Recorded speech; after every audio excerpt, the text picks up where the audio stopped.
Hello! Yon, welcome po sa another episode ng Models of Manila Podcast, ang #1 podcast sa Pilipinas.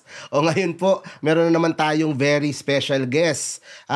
Ito po, isa sa mga idol ko na bagong mga politiko ngayon sa Congress.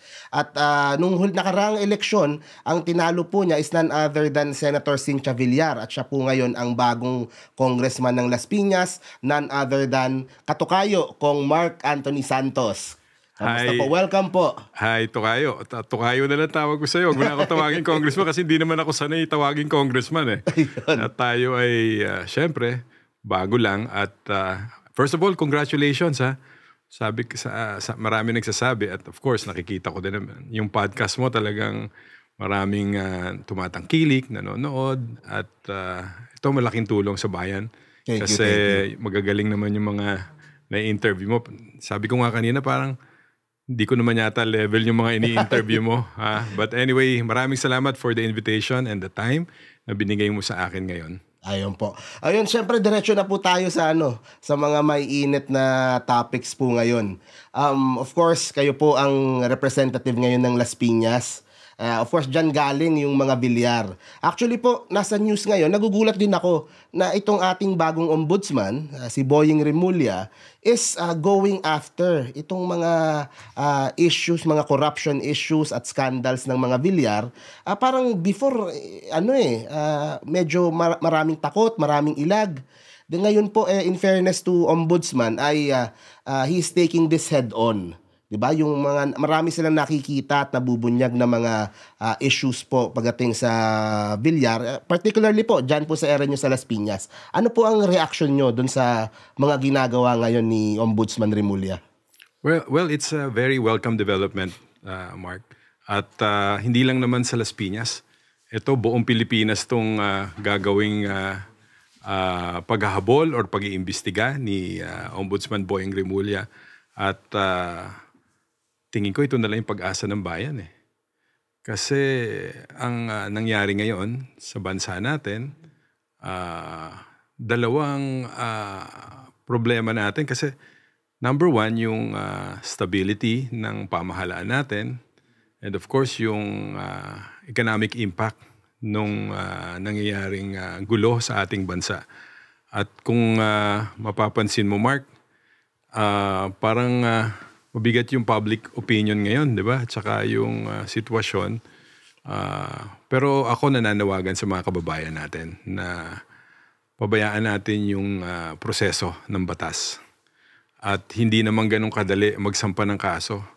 Itong ginagawa ni Ombudsman Boying Remulla, sa tingin ko, talagang minamadali niya ito.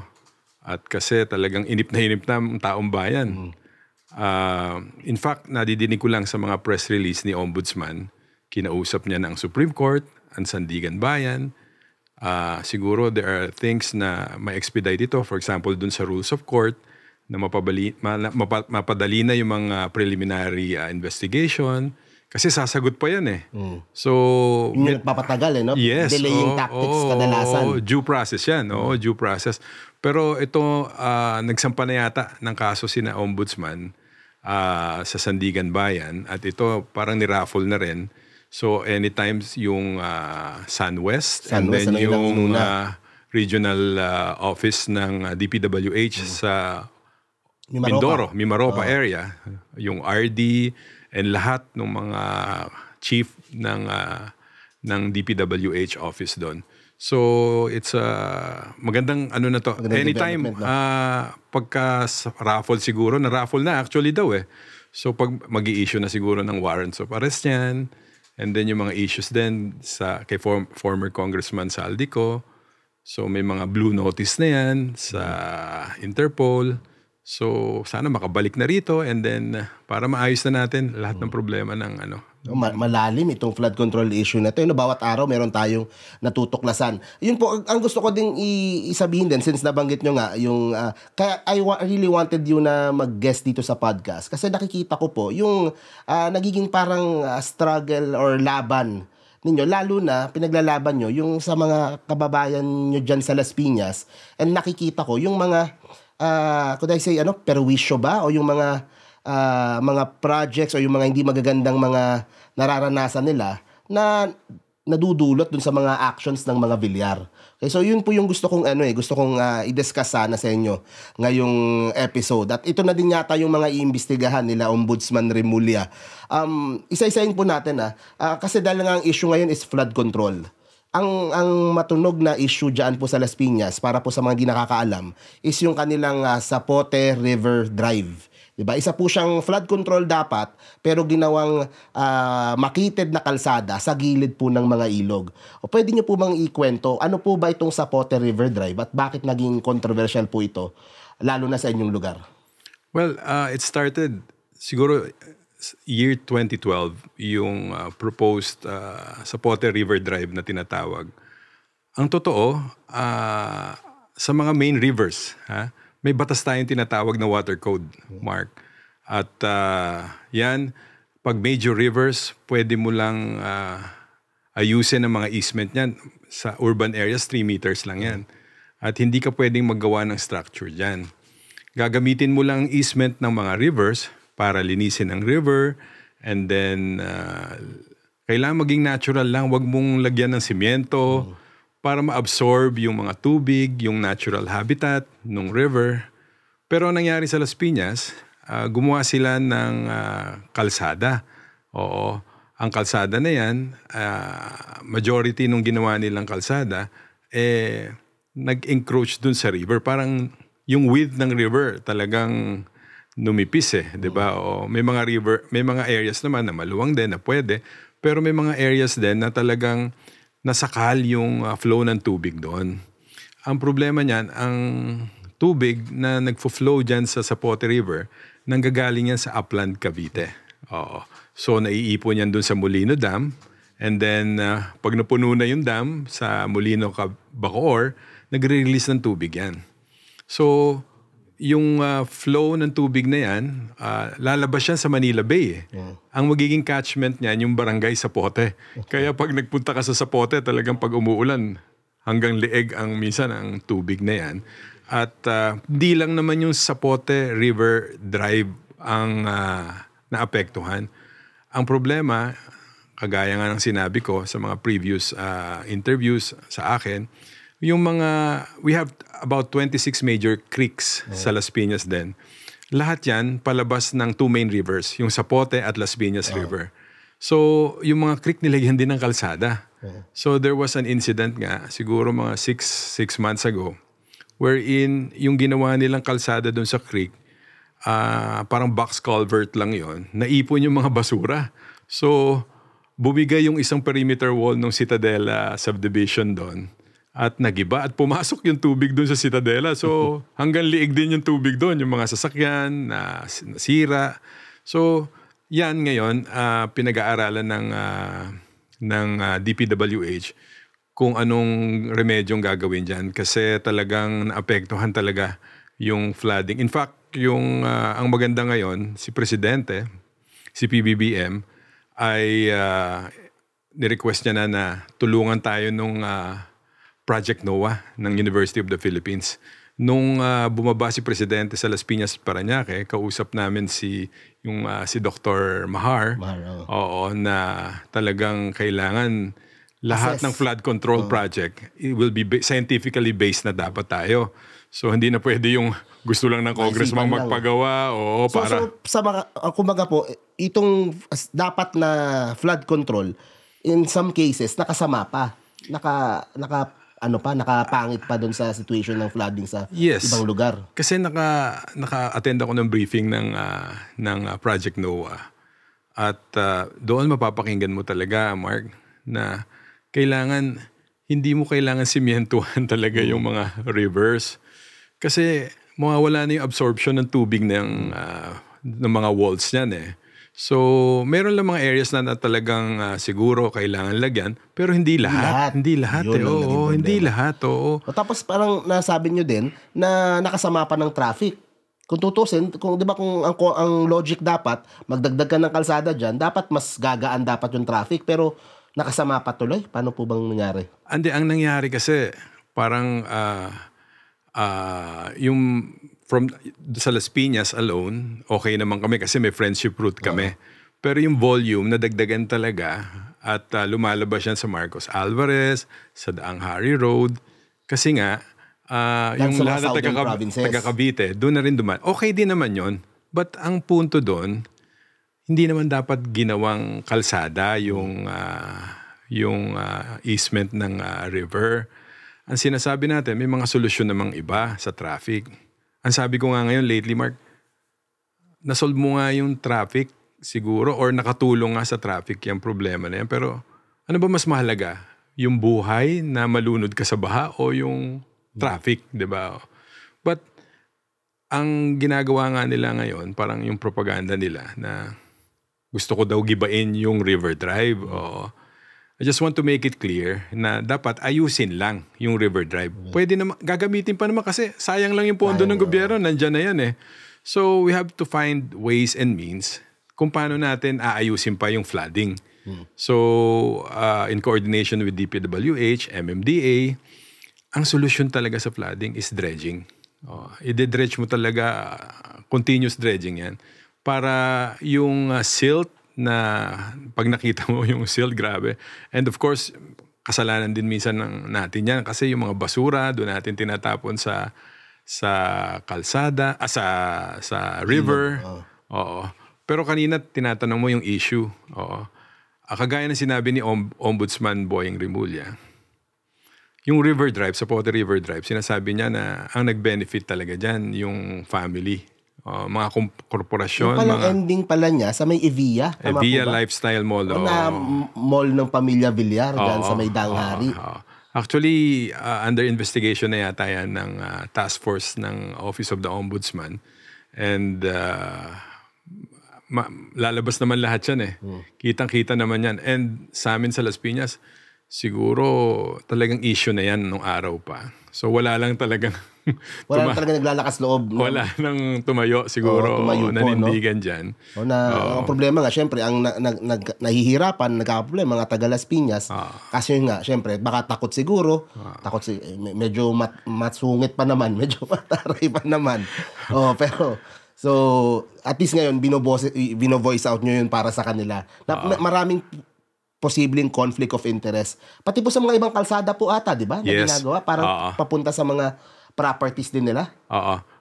Alam mo, Mark, nung after winning the congressional seat itong huli, merong 450 million na insertion na doon sa DPWH project sa Las Piñas. And naabutan nyo? Naabutan ko, oo.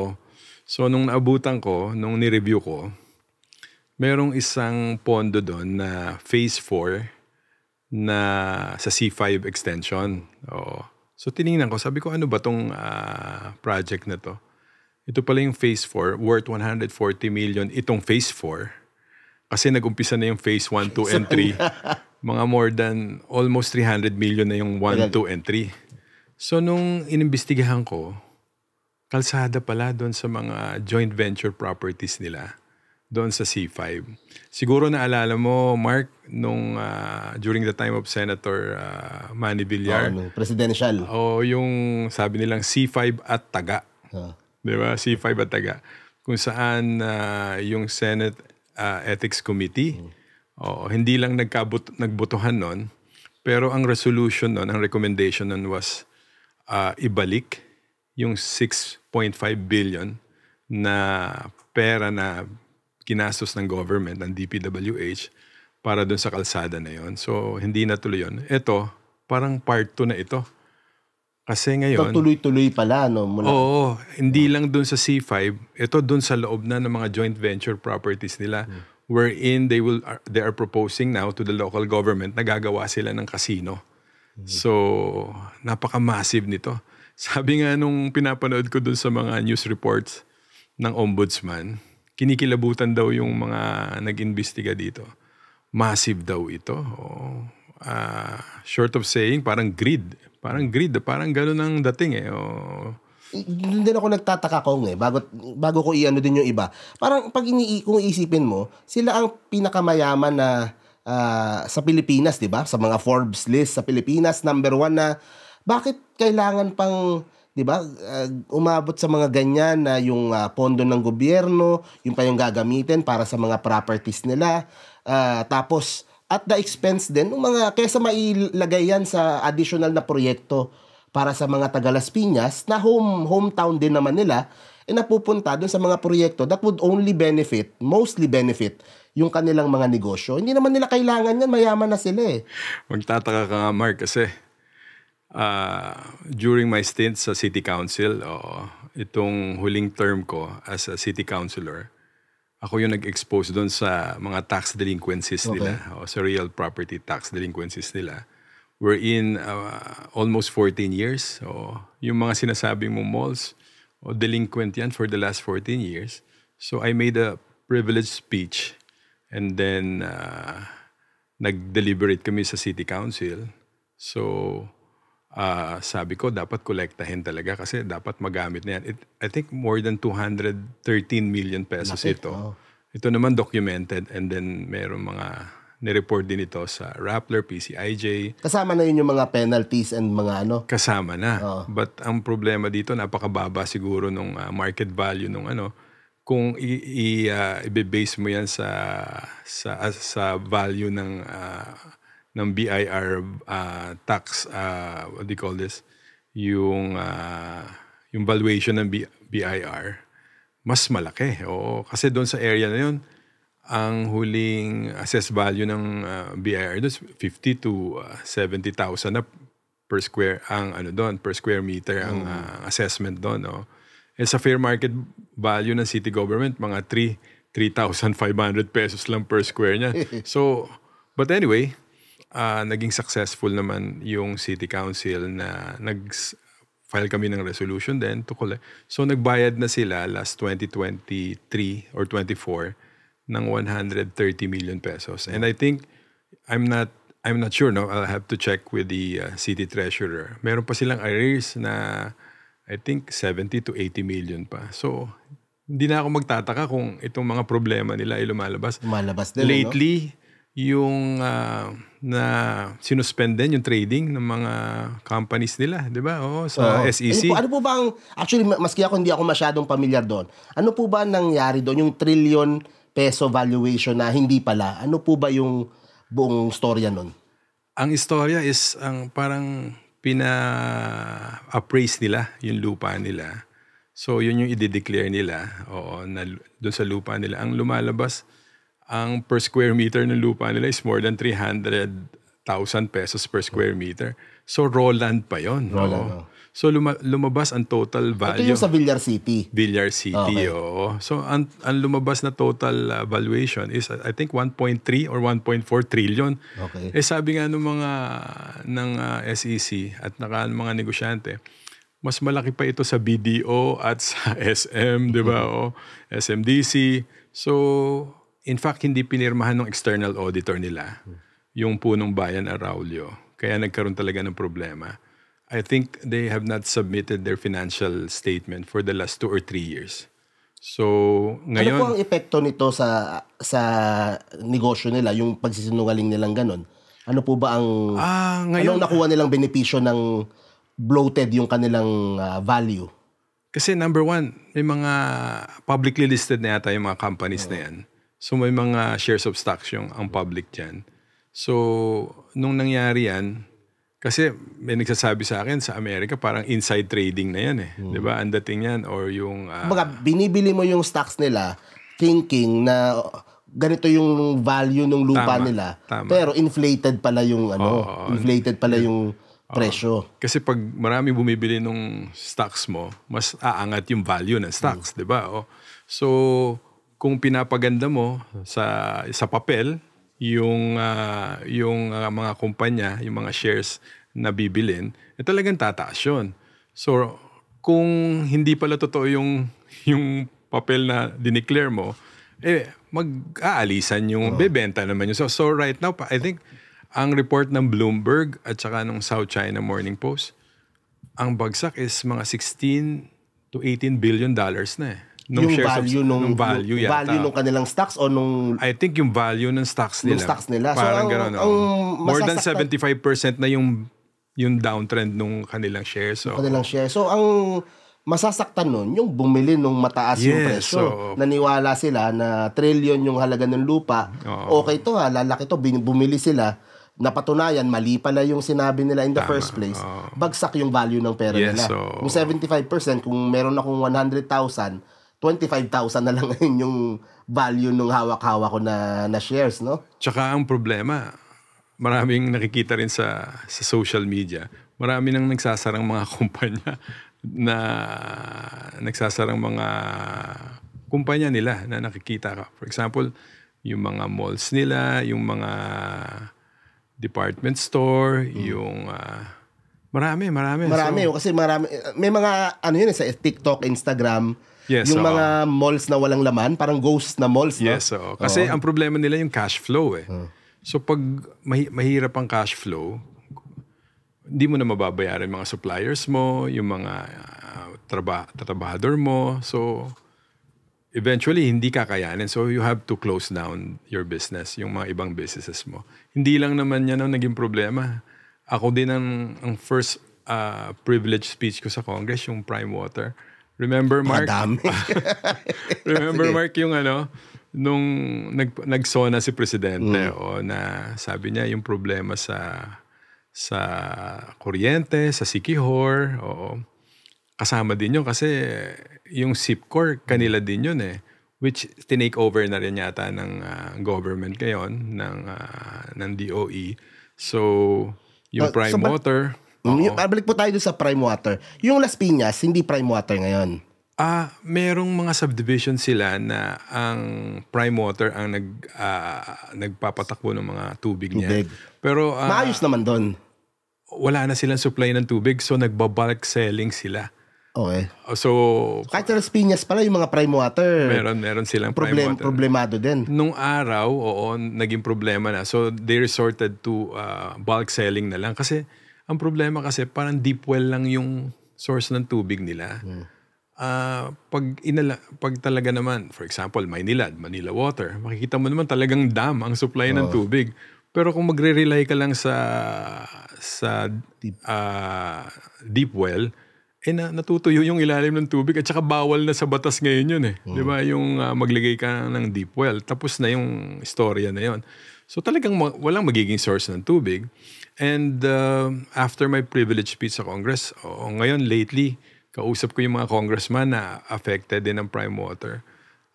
In fact, may 2 LGUs akong alam sa San Jose del Monte and San Fernando, Pampanga.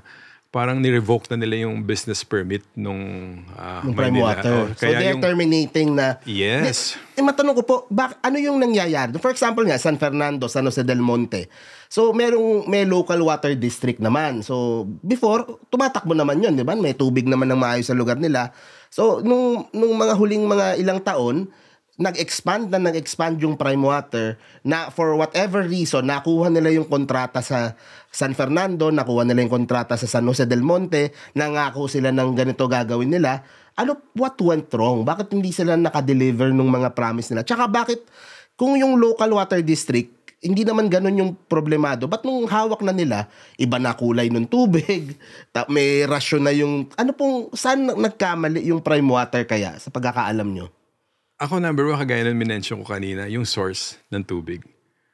So, nung wala ng supply na nanggagaling sa deep well, wala na silang source ng tubig. Pero nung local water district dati, saan ba galing yung tubig? Actually, sa doon sa deep well din. Pero during that time, marami pang tubig. Siguro yung deep well.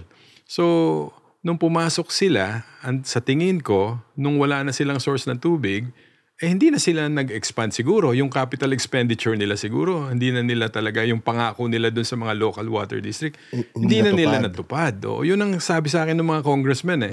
So, right now, I think they're trying to sell it to another group, di ba?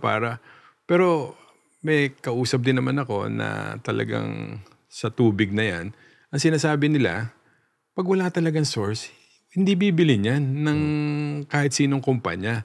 So, kailangan may source ng tubig. Tsaka talagang pinaghahandaan yan. Hindi naman pwedeng i-take over mo lang yan. At wala ka namang ibibigay na tubig. Kasi mangyayari niya, magbabalk selling ka lang. Kagaya ng mga areas doon sa Cavite, sa Dasmariñas. nirarasyon yung tubig ng mga water truck eh. So bumibili sila dun sa mga dito kasi malapit lang sa Manila, so Las Piñas. So may mga water truck na nagsusupply ng tubig doon, pero yung kanilang kumpanya hindi na nakakapag-produce. Wala nang tubig. Tapos ang masama pa yata nun, nagtaas pa sila ng presyo. Yes, may mga ng ibang mga distrito. May mga ganong issues diyan. Ang problema, alam mo, ang mga kababayan natin handa naman magtiis yan na kahit konting taas ng presyo. Pero yung makikita mo yung mga matatanda na senior citizen nag-iintay hanggang madaling araw para magkaroon lang ng tulo, makakuha ng tulo. I think masyadong pahirap na sa taong bayan yan. At ang appeal ko nga ngayon kay Presidente, sana ma-actionan niya na ito. At ano ang dapat action kaya dito sa problema ng Kasi kung ang problema nga is source ng tubig, hindi na nangako yung prime water, hindi nila napaghandaan. Ano ang pwedeng maresolba dito sa problema ng mga nawalan ng tubig? Alam mo, sabi nga natin, water is life. Diba? Pag walang tubig, di tayo mabubuhay, Mark. Imaginein mo yung mga far-flung areas. Buong Pilipinas to, Mark. Hindi lang sa Luzon to. Buong Pilipinas, meron ito sa Mindanao, sa Visayas. So, yung experience na yan, sabi ko nga, ang tubig, parang, kailangan yata mag-declare ka ng state of emergency Di ba? Siguro, para i-take over na ng national government. Gobyerno na gumawa ng paraan. Dahil crisis na yung I think, iniwan doon sa ganun na ang dating yan. But, nadinig ko rin sa Ombudsman, iniimbestigahan na yan ng OGCC, yung Office of Government Corporate Counsel. Kasi ang problema dito, Mark, like, kausap ko yung isang congressman natin from La Union, si Kong Paulo Ortega. Ang nangyari, parang nagkaroon na ng legal way o solution or recommendation. Pero ang nangyari, nasa proseso kasi kailangan mag-arbitration kayo. So, pag sinabi mong arbitration, tatagal. Walang solusyon yun, di ba? Bago ma-cancel yung kontrata with Prime Water. So, ang nangyari, hindi sila ng contract, ma-avoid yung contract nila. Kasi nga, nasa arbitration pa ngayon. So, kailangan Pampadelay, pampahaba na naman. Kailangan ng pasukan ng kailangan siguro pumasok na talaga yung national government. And kasi crisis na siya talaga dun sa tubig. And I think alam naman ni Presidente ito. At anytime siguro na mukhang gagawa ng paraan ito I do believe na kay Presidente na aayusin ito. Marami kasing apektadong tao na talaga dito. So kung kinitignan ko nga yung nagiging pattern ng pag-uusap natin, ang nagiging problema ng mga Villar, overexpansion. Parang ginagrab nila lahat ng pwedeng pagkakitaan, hindi naman pala nila kinakaya. Itong problema sa tubig, na they're not willing naman pala na gumastos para ayusin yung mga sourcing nila ng tubig. Pinasok nila, nung nawalan tuloy ng tubig, sila naputukan, problema tuloy. Tama. Kesa nagawa na ng paraan ng national government o kung sino man, di ba, pinasok nila, ngayon, nasa kanila ngayon yung yung problema. Yan ang problema maraming mga negosyong talagang apektuhan. At ito basic services na pinag-uusapan natin dito. Tubig, kuryente, di ba? Yung sa kuryente, buti dalawa lang, di ba? Si Kihor, tsaka yung may isa pa yata na... Meron pa yata silang isang kontrata. Pero maliliit lang na mga island provinces. Buti doon lang yung damage. Pero ganun din di ba? Yung mga ibang kuryente naman, gumagana naman yung mga ibang electric companies. Tapos sa kanila, ganun yung... Ang sinasabi ko nga dito sa issue ng prime water, yung mga negosyo ng Villar, like yung mga real estate, Camellia, lahat ng yan, kung ayaw mo sa Villar, pwede mong iwasan. Pwede mong hindi ka bumili ng Camellia, huwag kang pumunta sa Vista Mall, di ba? Choice mo yon bilang consumer. Pero yung tubig, wala kang choice, di ba? Kung prime water lang yung nagsiserve sa city ninyo, wala kang choice kung hindi sa kanila kumuha at sa kanila umasa ng tubig. Kaya nga, Mark, kahapon, yung nagkaroon kami ng committee hearing sa Special Committee on Land Use kahapon. At doon talagang in-emphasize ko na talagang kailangan lang ipasa yung National Land Use Act. Apektado lahat dito. Tubig, di ba? Yung food security. Konektado din pala siya. O sige, punta. Hindi ata kasya itong isang oras na podcast episode ko sa mga problemang inaharap natin mula dito sa isang pamilya. O punta tayo doon sa National Land Use Act, dapat mamaya pa, pero since nabanggit niyo na, I'm really interested to know din, sa mga hindi po nakakaalam, ano po ba yung sinusulong nyo na National Land Use Act? Actually, hindi lang naman ako nagsusulong. 3 dekada na to. Oo, natutulog parati sa Kongreso at hindi nakakapasa doon sa Senado. Oo. So ito, kitang-kita mo yung conflict of interest dito. Diba? Yung prohibitive interest. Nung naupo si Senator Cynthia Villar, sinabi niya naman na hindi niya pa-aprubahan itong National Land Use. Ano po ba ito? Ano ba yung aim nung bill na ito? Okay. Ang aim ng bill na ito, na talagang planuhin natin yung paggamit ng lupa sa buong bansa. Kasi ngayon, under the local government code, yung mga local government ang nagbibigay ng mga special permits, yung development permit, Kung para magpapalit ng reclassify. Reclassify kasi di ba may agriculture, Yes. may commercial, may Tama. residential, Oo. merong, so LGU lang yung Oo. nag-a-approve kung babaguhin o hindi. Yes, tama. Minsan yung LGU madaling kausapin. Lalo na kung kapartido, kung kakaalyado sa politika. So, hindi naman natin nilalahat, pero may mga instances na ganon. So, sa National Land Use Act, yun, ano po ang mangyayari dun sa mga pag-classify na ganon? I-identify na ng national government ang mga agencies natin na ang lupa na hindi mo pwedeng i-convert or reclassify. I'm sorry, to reclassify and convert also. Oo. Kasi yung reclassification under the local government code, ang city council ang pwede nun through the local government. Sa conversion naman, yung DAR, yung Department of Agrarian Reform. Oo. So, dalawa yan. Ano pinakaiba nun ng reclassification tsaka conversion? Okay. Conversion kasi, yung mga, sa DAR kasi yung mga panahong-panong CARP, di ba? Yung Comprehensive Agrarian Reform. Ang reclassification kasi naman, yung sa DAR kasi, yung agricultural talaga. Agriculture to something else. To mix commercial, residential. Hindi, sa local, may limitations din yan Hindi ka naman pwedeng, I think sa local, pwede mo lang sa buong land area, for example, ng isang city, 20% lang pwede mong i-reclassify na agricultural land or doon sa mga probinsya, ganun din naman. Pero sa DAR kasi, conversion, i-convert mo. Ito sa local, i-reclassify mo lang yung lupa. Oo. Malaki ang diferensya kasi mas malalaking lupa yung pinag-uusapan sa DAR. Oo. Hectares of lands yan. Oo. Dito kasi sa local government, maliit lang. Oo, limited na lang ang lupa Oo. Pero alam mo, ang kasama niyan, yung food security program natin, yung so, mapoprotektahan po protected areas natin sa buong, yung sa mga bundok din, sa mga forest. Oo, forest lands. Forest lands. Nagtaka nga ako kahapon sa briefing ng DNR. Ang bansa pala natin, 30 million hectares yan More than 30 million hectares. More than kalahati, 15 million hectares ay forest land pa. Sabi ko parang hindi ako nag-a-agree Alam mo, lumalabas, yung forest land pala, nagamit na rin for commercial, for residential. So, hindi na basically na forest land talaga yung nakalagay forest land pero may mga bahay na. Meron na, oo. Kaya nakita mo yung problema. And I think yan ang nagiging cost ngayon ng mga baha, di ba? Yung development. That's the price of development talaga. But kailangan nga. Pwede mo isabay yung development sa sustainable na Yes, no? Disiplina lang talaga and konting siguro sa grid. Tama. Parang for example ito, malayo naman ito sa Cebu, di ba? Yung parang magtatayo ng kondo sa gilid ng bundok. Wala bang ibang lugar na pwedeng pagtayuan ng kondo, di ba?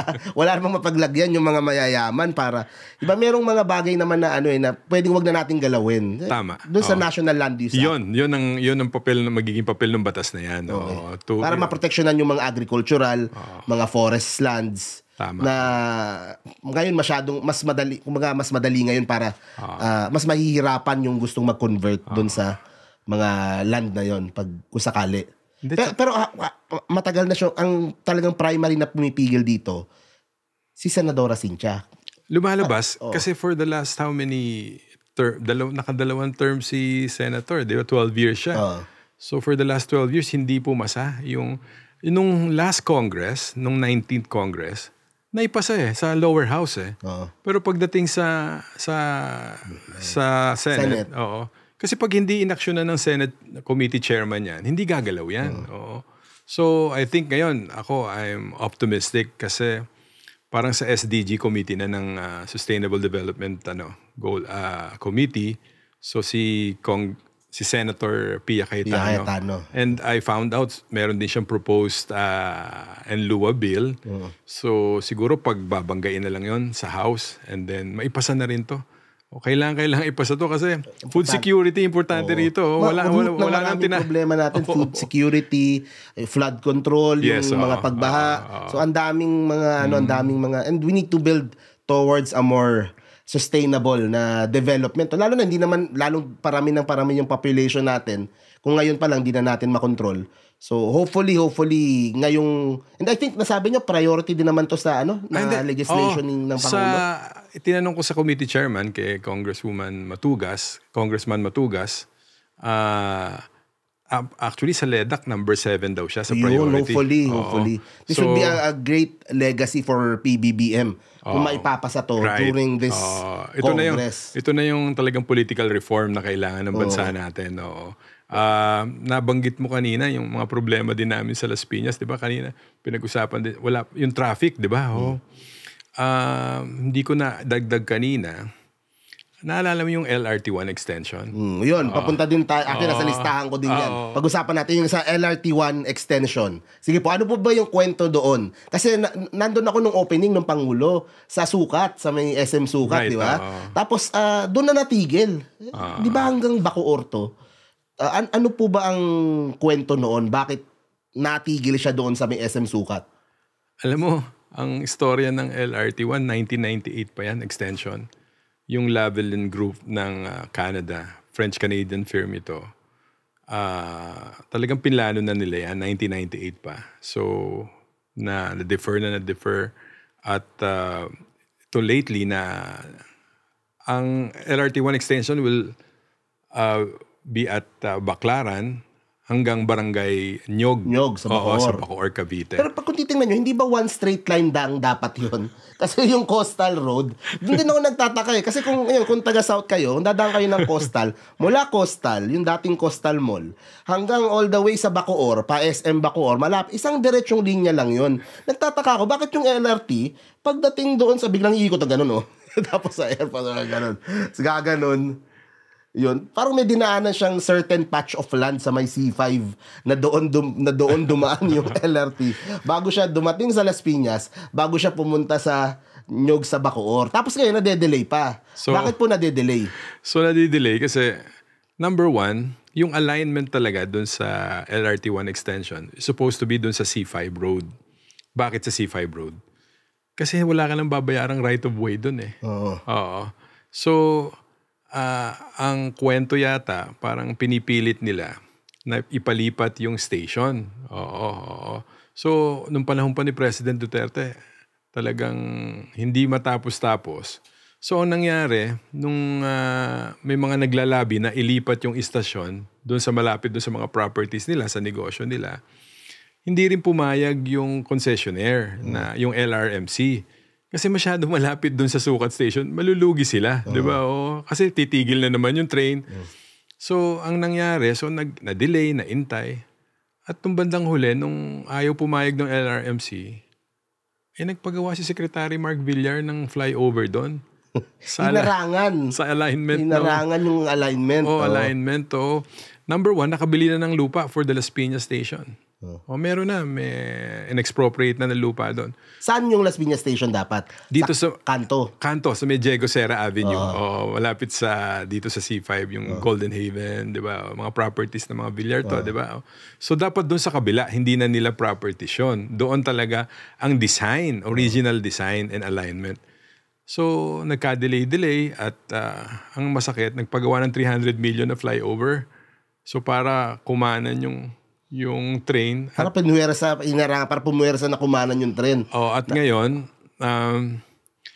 medyo nahaharas yung mga kababayan ko doon kasi kahapon, nag-meeting yung head board ng city government at may representative ako doon kasi mayroong session ako sa Congress kahapon.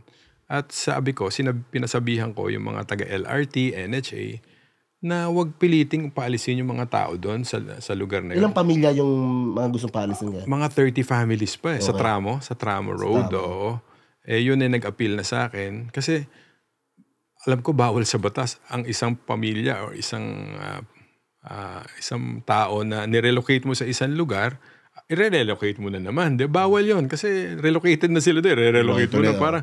Parang ginawa mong hayop yung mga tao, di ba? O samsan mo na lang itatapon. So, in fact, when Secretary Vince Dizon was the DOTR Secretary, I had a meeting with him during the budget hearing and may commitment naman siya na sabi niya, pwede naman doon sa kabila talagang dalhin at malaking savings ng government doon. Pero lately, pinipilit pa rin. Padaan doon sa properties nila. And yung LRMC naman ang kinakausap nila. Kasi we need a board resolution doon sa LRMC para... Matanong ko na doon sa flyover, hindi ba pwedeng yung LRT mas mataas na lang ng konti o masyadong mahal pag tinaasan na para siguro hindi na feasible yung design. Medyo delikado na yun. Tsaka mas malaking gastos ng gobyerno doon. Kaya parang kakanan na lang siyang ganon. Kakanan ng konti. Pero ang gusto nila, iba pa mas malayo. Hindi. Gusto nila yung station doon sa... sa kanila. Sa kanila. So, pero ang gagawin ngayon, igigilid na lang ng konti, tapos doon pa rin sa original plan. Hindi, sa kabilang lupa na rin yun. Hindi na kasi pwede kasi parang doon sa kabilang lupa yung station dapat nasarahan na ng LRT, ng flyover. So, mura pa rin kahit mag-expropriate doon ng lupa, but yung dito sa property nila, triple yung gagastusin. May marelocate pa ulit na mga... Pero Mark, ang sinasabi nila, i-donate daw nila yung lupa. Pero may catch doon Parang hindi rin papayag yung concessionaire, LRMC. Kasi yung commercial, sila ang mag-handle ng commercial area na yon, di ba? Sila magpuput up ng mga commercial stores doon and lahat. So ayaw din pumayag ng LRMC. So lalong nadidelay yung implementation ng project na yan. And lately nadidinig ko gusto na nga ibenta ng LRMC kasi nalulugi na sila. Pero kailangan naman siguro ilaban lang talaga, ilaban, and then wag na silang makialam doon sa wag silang makialam doon sa kasi apektado na talaga yung LRMC, so kailangan magtaas na naman ng fare sa LRT. Hindi ko alam kung kakayanin pa, but I'm still hoping na matuloy ito kasi ito yung will alleviate the traffic doon sa Las Piñas. Sa Las Piñas. Tataka nga ako ba't ang laki ng nilag ko isang diretso lang dapat yun pero ito pa, kasi pagdating dun sa mga kinoconstruct nila sa Las Piñas, ang daming topic Iinaan ko yung oras natin. Pero hindi pa natin nga napag-uusapan si Motion Trade. Ano po ba ang storya dito kay Motion Trade na-flag na din na ang daming mga bilyon na proyekto, tapos mukhang sila yung paboritong contractor ng mga bilyar din. Ano po ba ang kwento nitong kay Motion Trade? Motion Trade is owned by the family of the brother of Senator Cynthia Villar, si Mr. Christian Aguilar. Halos ang ownership niyan, family-owned yan. So, ang mga officers niyan, ang board of directors niyan, yung asawa niya, at saka yung anak niya na tumakbong mayor ng Las Piñas, si Carlo Aguilar, and then pati yung kapatid nilang konsihal, si Lord Aguilar. So, family business nila yan. So, may mga records since 2016, itong Motion Trade, nakikipag-joint venture sa mga ibang contractors like yung INE, and sa Las Piñas naman, alam na alam ng mga taga Las Piñas, yung INE talagang malapit sa kanila yon. So, ang nagiging managing officer niyan or director niyan is si Carlo Aguilar. Okay. So, kung napanood mo yung documentary ng Billionaire Channel. Hindi pa, ano pong sinabi? Okay, Joash Malimbano. Tinotal niya yan, 18.5 billion daw yung kontratang nakuha nung Motion Trade. Yung sa mga iba't ibang JV nila, joint ventures nila. Joint venture. From saan po galing tong DPWH? DPWH project siya. Even during the time ni Mark Secretary Villar. Mark Villar. That's according to their record. Kasi panay joint venture yung INE and Motion Trade. Meron pang mga ibang kumpanya kagaya ng Omnicon, Zero One, and then panay joint venture. Ang mga projects na yan.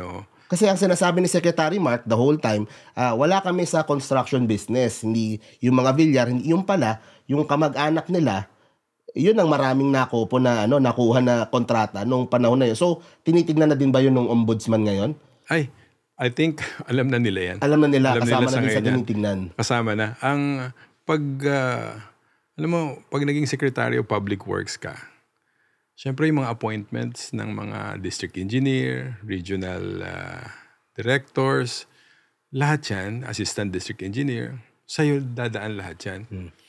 Ang bulk ng mga projects nila sa Region 4A. So Las Piñas, Cavite, Laguna, Quezon. So kitang-kita mo yung influence talaga nung during the time of Secretary Mark Villar. Posibleng conflict nga. Ayun, speaking of, dahil pinag-uusapan natin Aguilar, di ba? Dahil nga kayo po nung nakaraang eleksyon, nasa partido kayo nung nanalong mayor si Mayor April Aguilar na tita itong si Senadora Cynthia at pinsan itong sila Mark. Itong sa lahat ng mga kinukwento nyo na mga naging issue ng Villar, paano ba nagiging dynamic nitong dalawang pamilya na to na magkapamangkin o magpinsan, di ba? Paano nagiging dynamic nila? Parang napupuno na ba itong pamilya nila Mayor April na sinusubukan nilang ayusin yung mga problema sa Las Piñas, tapos itong mga Villar, itong tita niya, kesa pagandahin o kesa makatulong, kung tutuusin dapat mas mabilis yung pag-asenso ng Las Piñas. Pero mukhang umaasenso lang yung sarili nilang negosyo. Paano po ba nagiging dynamics nitong dalawang pamilya na ito? Alam mo, nakakatuwa kasi teamwork kami ni Mayor April Aguilar ngayon. At this is the first time na yung mga projects ng DPWH talagang i-consult sa local government. Lahat ng budget ngayon, sabi ko kay Mayor, yung allotted na budget sa Las Piñas, ikaw na mag-decide. Alam mo, na-overwhelmed nga si Mayor kasi medyo nahuli na rin. Kasi remember, ang pag-upo ko, kalahating taon na lang Yung kalahating taon na nga lang. Kasi yung 2025, sa kanila na lahat yun Kay Senator Camille na projects lahat yan So may na-recover akong 450 million. Sabi ko, Mayor, ikaw nang bahala dyan. Ituro saan mo natin kailangan. Kasi siyempre, as mayor, mas alam mo yan kung anong kailangan. Yan ang naging problema din, di lang sa Las Piñas, sa buong bansa. Kasi kailangan talaga ng consultation with the local government. Kaya ngayon, mas maraming project na magagawa at talagang sigurado na maayos. Aligned dun sa direksyon ng syudad, no? Kasi, Mark, kasi sa local government, sa city, for example, may tinatawag na Annual Investment Plan, AIP, may Local Development Plan. So nakaplano lahat ng programa. So tamang-tama ito kasi ang local government ng Las Piñas, maliit lang ang income na iwan na ang Las Piñas. Kasi lahat ng LGUs, Parañaque, I think mga 15 billion na. Ang Pasay, mga 10 to 12 billion. Ang Muntinlupa, 8 to 10 billion. So ang Las Piñas is 4.7 billion pa lang. Kasi wala nga nakakapasok na negosyo masyado sa Las Piñas.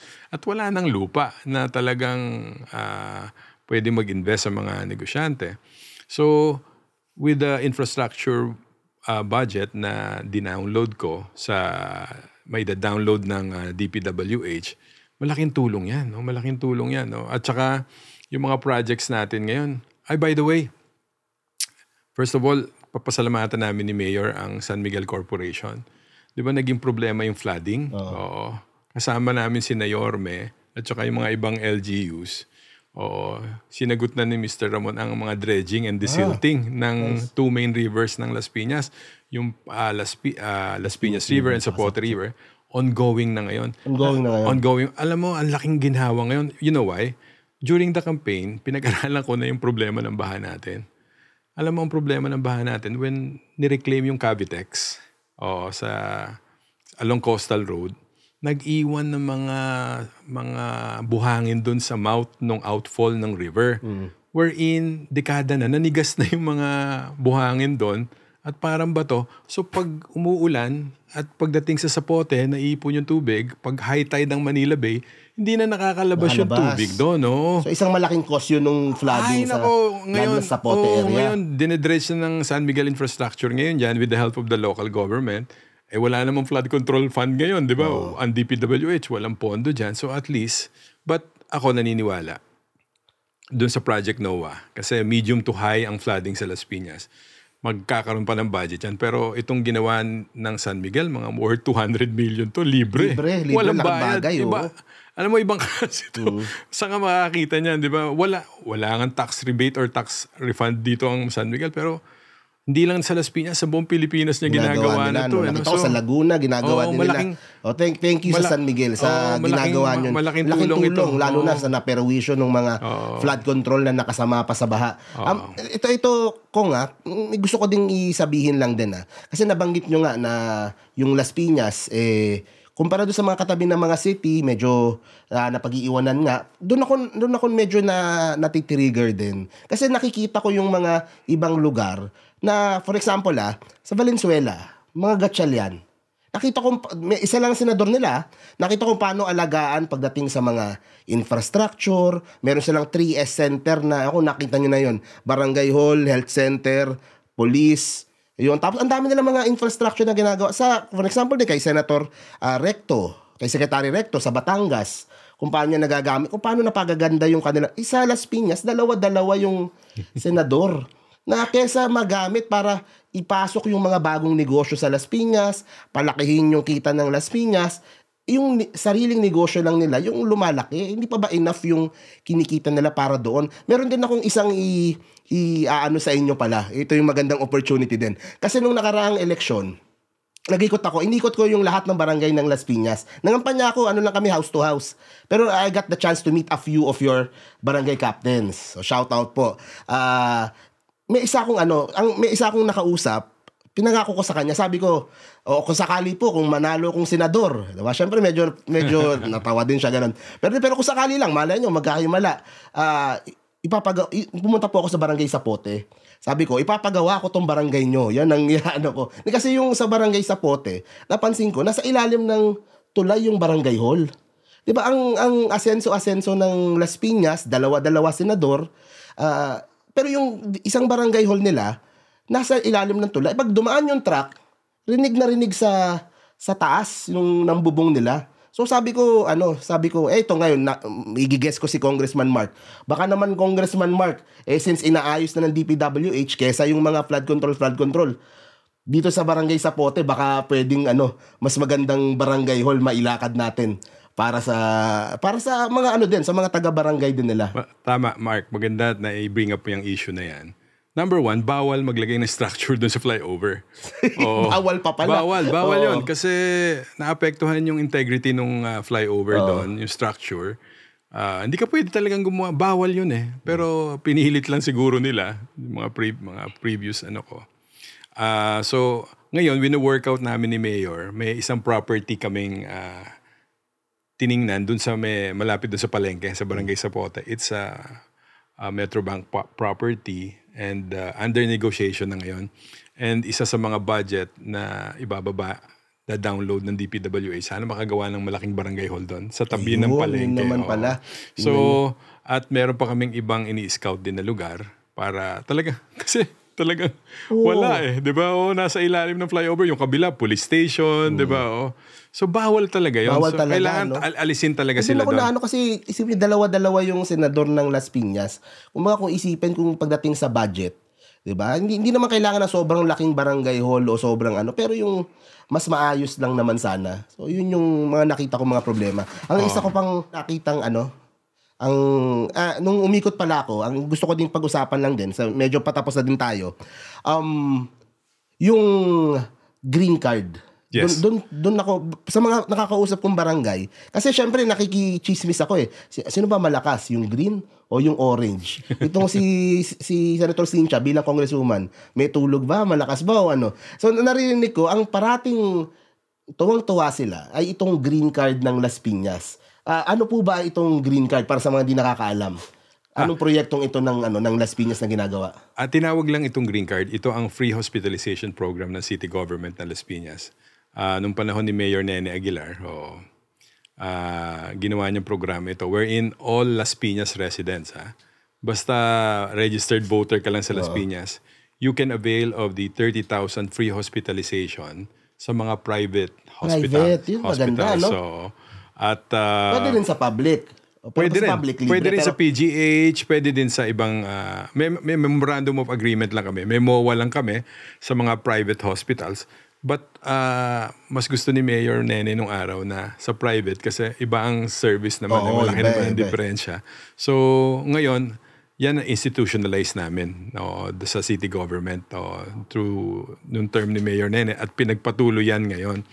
Kaya nga medyo kulang na rin ang budget because of inflation, but kahit papaano, nakaka-request din naman tayo sa DOH. Nagkaroon na din tayo ng MOA bilang congressman ngayon, yung medical assistance for mga indigent patient. So malaking tulong din yan. I'm working with Mayor hand in hand, yung mga taong humingi ng tulong pag nakulangan pa. So may nakakapagdagdag pa tayo. So meron ng from LGU Las Piñas, meron pa doon sa from Congress, sa opisina ninyo. DOH. Sa DOH. At ako, sana nagre-request din ako ngayon kasi nadinig ko kay Senator Win Gatchalian, natatanggalin niya daw yung MAIF program ng DOH. I think, pag tinanggal niya yan, mawawala ng tulong yung mga maliliit. Kasi pag ang budget nilipat mo dun sa mga government hospitals, baka yung hindi naman yung absorptive capacity. Hindi kayanin, no? Baka sa dami, hindi kayanin sa dami. Puno na nga as it is yung government hospitals. Ito kasi, natin. Mark, Philippine Heart Center, National Kidney Institute, PGH, tapos dun sa local government hospital, hindi naman private hospital sa Las Piñas, tinatanggap din nila itong guarantee letter na tinatawag. So, siguro when I started, nakaka 7 million or 8 million na ako na financial assistance. Hindi sa akin galing yun, pera ng tao yon. So, nire-recommend ko lang yan, di ba? So, sana wag tanggalin sa bicameral conference committee, yan. At ito, hindi naman nanakawin yan. Wala namang hindi naman siya source of corruption. Actually, malaking tulong sa tao. Sana, I'm appealing to Senator Gatchalian. Magandang nakita din ng mga tao na sa Las Piñas, nagpalit kayo ng congressman. Pero yung tuloy-tuloy naman yung programa, di ba? Hindi naman siya Hindi naman mawawala. Hindi naman mawawala. So, andyan pa rin yung mga ayuda. Pero, alam mo, number one, Mark, hindi naman ako naniniwala talaga sa ayuda na per se na nakakatulong ang ayuda. Pero ang totoo, ang kailangan ng tao, trabaho. That's why may project kami, yung reclamation project, na dapat tapos na ito 6 years ago. Dapat yung airport sa Bulacan, dapat sa Las Piñas, Parañaque yun . Talaga? Inopost to ni na Senator Cynthia Villar. Ito yung sa yung parang sa marsh, ano ba yan? Yung Las Piñas, Parañaque Wildlife. Ano ba istorya nun? Hindi, ang istorya nun, ang plano doon, it will coexist yung development doon sa Las Piñas, Parañaque Wildlife o yung Las Piñas Critical Habitat na sinasabi, yung mga mangrove areas doon. Yan ay property ng Philippine Reclamation Authority. So, nag-file sila ng writ of kalikasan sa Supreme Court. Sinabi nila na babaha daw sa Las Piñas, malulunod daw yung taga Las Piñas. So, actually, may mga engineering solutions naman lahat. At yan, pinag-aralang maigi ng mga Danish hydrologists yan, wherein they simulated for the next 100 years yung malakas na ulan. May solusyon lang. Bakit yung Parañaque Entertainment City? Bakit yung Pasay? Ang laki-laki yung SM. Hindi naman lumulubog. Hindi naman nangyari. So, I don't think yun ang issue dyan talaga. Diba? Alam naman natin kung bakit. Siguro. So, yan. Nanalo na kami sa Supreme Court. At ang nangyari, nag-file ng bill si Senator Cynthia at si Senator Camille nung nasa lower house pa na para i-expand yung buffer zone nung ibig sabihin wala nang reclamation doon sa Las Piñas. So yan inopost ko at ng city government ng Las Piñas at Parañaque. So nag third and final reading yan sa Congress enrolled bill na yan.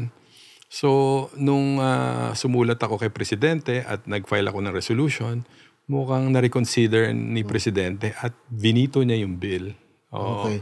So, ang pinupush nyo dito is reclamation sa Las Piñas side. Las Piñas and Parañaque. And Dalawa yan. Parañaque. Kasi nakita naman natin, yung Pasay, gamit na gamit nila yung reclamation nila. Ang daming negosyo, yung MOA, diba? Yung Parañaque, yung Asiana. So, ang laki ng dinadagdag doon sa kita ng city na wala ng lupa inland. Alam mo, sa Parañaque, nakakapagbigay, saka sa Pasay, nakakapagbigay sila ng allowances sa mga estudyante nila from 500 to 1,000 pesos. Ang mga senior citizens nila, bukod sa National Social Pension Plan na 1,000, na yung mga indigent lang, ito halos mas doble ang naibibigay nila. Oo, may additional pa sila.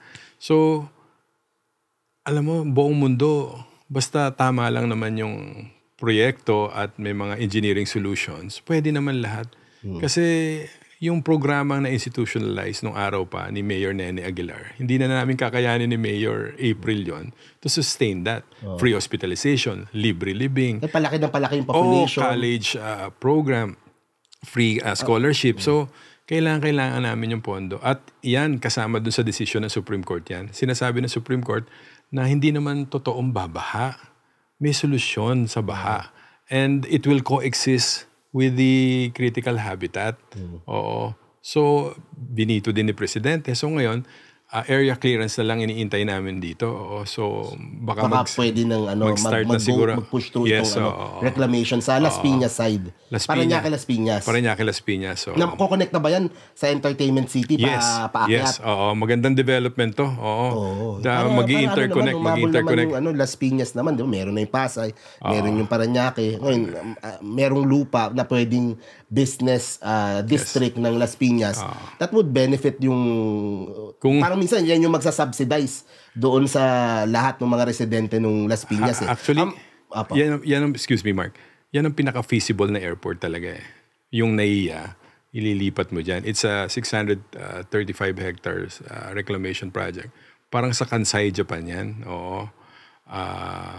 Airport sana talaga. Kasi talagang masyado nang maliit yung airport natin, yung capacity niya for the takeoff and landing and everything. Kaya pa bang ihabol? Kahit meron na sa Bulacan, meron na sa ano?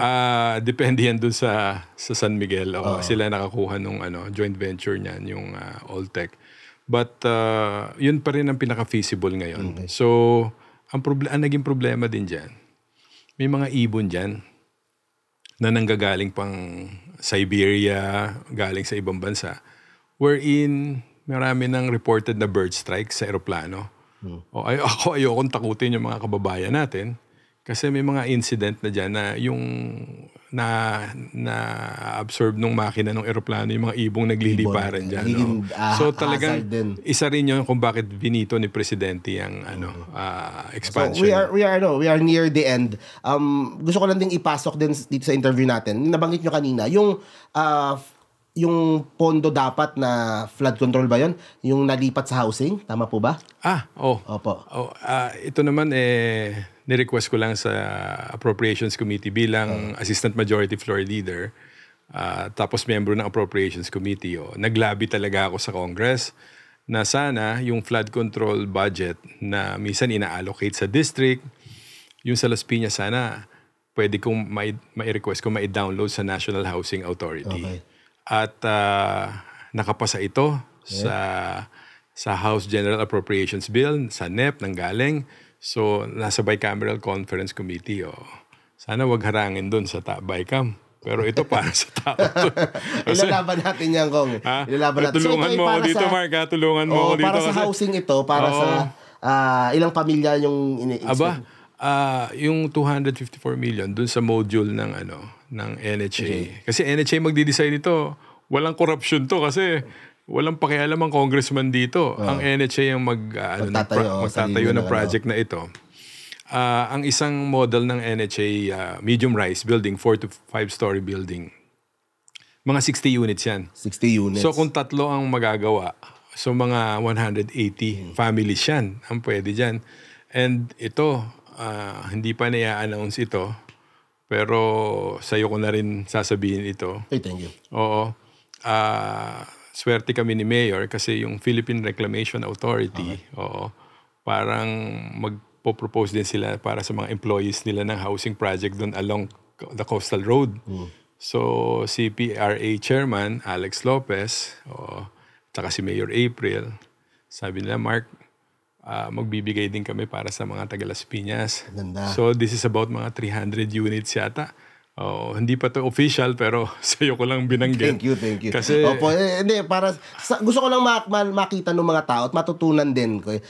Bilang isang mga congressman, ganito ang trabaho ng isang congressman. Yung mga budget at yung mga proyekto mula sa national government na kailangan ng mga constituents nila, yun ang nilalaban para maibaba, mai-download nga sabi nyo at maipasok at magawa doon sa kanilang distrito kasabay nung ginagawa nung LGU tulungan. So, yun po. Ito ko nga, huling tanong ko. Of course, yung buong episode natin naging about sa Villar. Kayo ba sa tingin nyo? Kaya pa bang kung meron kayong mensahe, ang hirap yung tanong. Kung meron kayong mensahe sa mga Villar sa ngayon, di ba? Ngayon after ilang buwan after nyo manalo bilang congressman at after lahat nung makita nyo at ngayon meron silang mga kaso, anong mensahe nyo para sa mga Villar for the people of Las Piñas? Ito parati ko naman sinasabi, hindi lang sa mga Villar, kundi sa mga kababayan ko sa Las Piñas. Natapos na po yung eleksyon eh. Isang araw lang po yan. At ako nag-a-appeal sa kanila. In fact, after the election, I gave my hands to them na tulungan nila ang Las Piñas. So, alam mo, sa panunungkulan, kailangan ng accountability. Transparency. Yan naman ang naging tema ng kampanya ko. At ako natutuwa kasi accountability, hindi lang Las Piñas, hindi lang mga Villar, lahat ng government officials. So, dapat may pananagutan tayo. Kung ano yung ginawa mo na hindi tama, dapat panagutan mo yan. At ngayon, ang Office of the Ombudsman, ako tiwalang-tiwala ako na ito hindi lang sa Las Piñas, kundi buong Pilipinas. So, may pananagutan talaga lahat ng mga government officials ngayon. At tama na. Sabi nga nung dating mayor, Nene Aguilar, alam mo Mark, ang yaman di mo naman madadala sa hukay yan eh. Di ba? So, gawin lang natin ang tama. At ako, sana magbigay pa tayo ng panahon na maayos natin ang bansa natin. Kasi may proseso eh. Hindi naman pwedeng gawin natin na mararahas na bagay, di ba? Ako, I support yung mga ginagawa nating democratic processes. Yung tayo ay nagrarally ng mapayapa, okay po yun. Para nadidinig din ng mga opisyal natin sa gobyerno kung ano yung nararamdaman natin. Pero sa totoo lang, Mark, inip na yung mga tao eh. Parang ikaw, ako, galit din ako eh. Di ba? Kasi imaginein mo, yung perang na didinig natin o itong huli, nung una, 400 million. Itong huli, yung delivery, hindi na magkasya sa ban, 800 million. Yung sinasabi ni Senator Ping. Talagang, kahit paano sabihin mo, mapipikon talaga yung mga tao. Talagang, kasi, walang tubig, walang kuryente. Tapos ganito pa, nanakawin pa. So, ako, sabi ko nga, kailangan magdasal din tayo. Magdasal tayo. At habaan pa natin ng pasensya. At huwag tayo magpapadala minsan dun sa mga nag-uudyok sa atin, di ba? Alam mo, in your part, sabi ko, Mark, malaki ang may contribute mo dito. Kasi sa social media ngayon, lahat nakatingin ng tao eh. Di ba? May mga trolls, may mga fake news. So, pabayaan lang po natin yung proseso. Pabayaan lang natin at magtulong-tulong tayo. Ako, I don't have a personal appeal to them kasi nandyan na yung ombudsman. Nasabi ko na lahat sa tao yung dapat kong sabihin, yung mga issues at magtatrabaho na lang po ako. Thank you very much. Ako po gusto ko lang sabihin din, yung nangyayari po ngayon pwede kong ubusin yung puro pamumulitika lang, pero I would rather talk about yung actual solutions, actual na mga problema na kinakaharap ng mga tao, lalo na po dyan sa Las Piñas. Hindi na po ito laban lang ng Marcos, laban sa Duterte. Ito po ay laban ng taong bayan, laban po doon sa corrupt na mga politiko at sistema na nagpapahirap po sa atin. So, thank you very much po, Congressman Mark Anthony Santos Tocayo. At ako po ay susuporta sa inyong laban dyan po sa Las Piñas at sa Kongreso. Naku, maraming salamat, Mark. Thank you very much. Ayos. See you po sa next video, guys. Bye-bye. Thank you.